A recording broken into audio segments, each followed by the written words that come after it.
Thanks, Jim. Justin Stone with another episode of EliteBaseball.tv's Tip of the Week. And one of the things I try to do in this podcast is let you know some common hitting misconceptions, but more importantly, give you the why to why we teach certain things. And this one is definitely in tune with the way the front shoe lands as a hitter.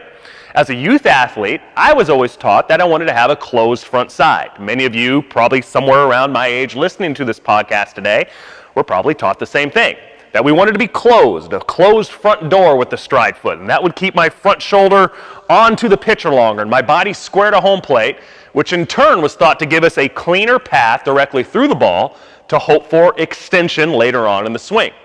What we in turn find out is that when I keep a completely closed front shoe, and that would be my shoe being parallel to the front edge of home plate, that actually can elongate my swing because it blocks my front hip from opening as my backside turns and means I have an obstruction. There's something in the way that doesn't allow my hands to freely stay tight to my body and through the ball. Therefore, my hands have to get around my front leg and then come back off of my front hip, which gives you the dreaded long swing path and rollover off your front side. And I say to guys all the time, nothing will ruin a good swing path better or quicker than a bad stride foot. And so if my stride foot lands completely closed, it can give us a negative effect of a longer and slower swing. But then just recently, a very popular MLB video came out about Josh Donaldson.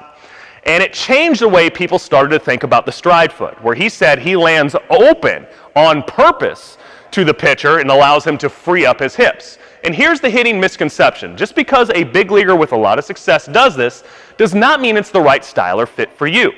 The front shoe is really a non-teach. It's a byproduct of when my lower body begins to fire. Players like Josh Donaldson with a longer load stride mechanism, a guy that's lifting his knee higher, it's very typical for their back glute to begin to fire before their shoe even hits the ground or right as their toe is touching the ground. Because of this, if my hips stay intact, and that means my hips are staying as one unit together, and the backside is firing, that means my front hip is retracting, it's pulling rearward. And that will open the shoe to be more pointed towards the pitcher. What is more commonplace? What do most guys do? Most guys are going to begin the lower body rotation or firing right as their toe touches the ground, which will mean their front hip will begin to open, placing the front shoe at more of a 45-degree angle when they get into their heel plant and through rotation. That is most commonplace, somewhere around that 45-degree mark. But having players that open up their toe to the pitcher on purpose without the stride style that would reflect that later on can actually disconnect your hips, pull them apart, and give you the opposite effect too of a longer, slower, and sluggish lower body turn and less bat speed. So you have to find the style that fits for you.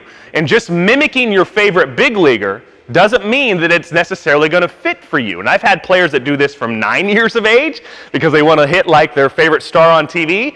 But I've had professional players coming in here doing the same thing. And they said, well, somebody on my team or in my organization has had success doing it this way, so I do too. And that doesn't mean it's right for you. And you've heard me talk about this several times on the podcast. Find the style that fits you and the way your body moves within that style. And just like your thumbprint, everybody is unique in their mechanics in terms of the way their body is going to act within that particular style.